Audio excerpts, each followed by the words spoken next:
Good morning. I suspect that the mainstream media, they have a problem with elections.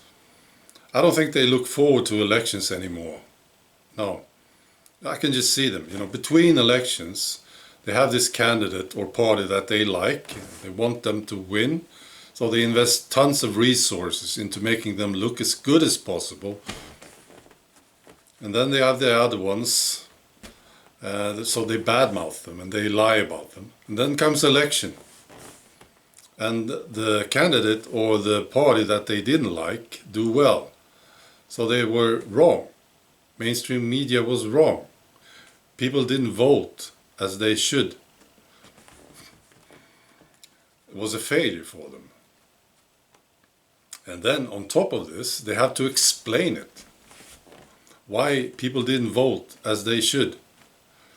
Why this person or party did well. So they will have to invent things. Right? They didn't really win. Sometimes you hear this. They didn't really win. They sort of lost anyway, you see. Just look at the US election, last one, or the Brexit election, the referendum in UK. Or the Brexiteers, they sort of lost, or, so they have to explain it. This must be awful for them. I have an example of this. There's the Polish presidential election, which was yesterday. I don't have the final result, but there's this guy, the president, the sitting president, Mr. Duda.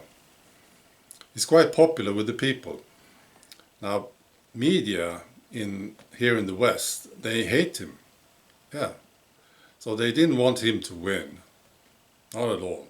And he's very much hated by the guys in Brussels. Mr. Duda. So apparently he's getting like 42 or 43%. And the guy who came in second is Mr. Trzaskowski, who got like 30%. So it looks like it's going to the second round, which is quite common.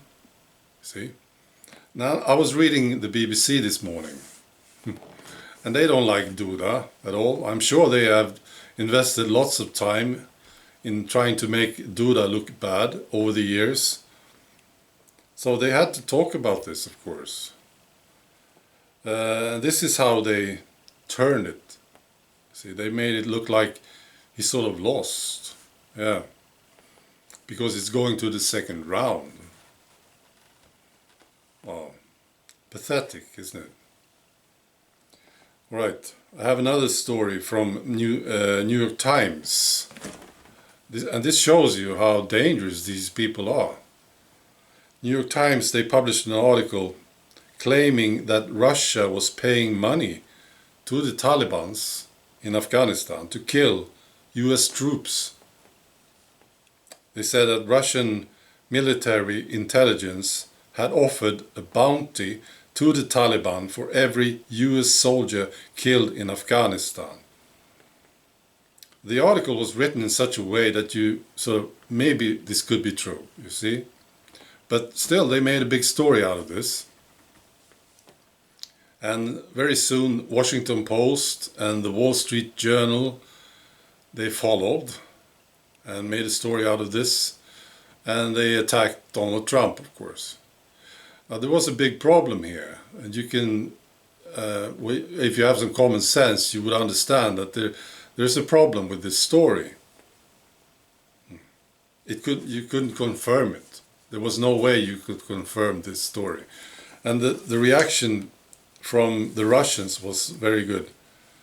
The Russians, they said this clearly demonstrates low intellectual abilities of US intelligence propagandists who have to invent such nonsense instead of devising something more credible. It's quite funny.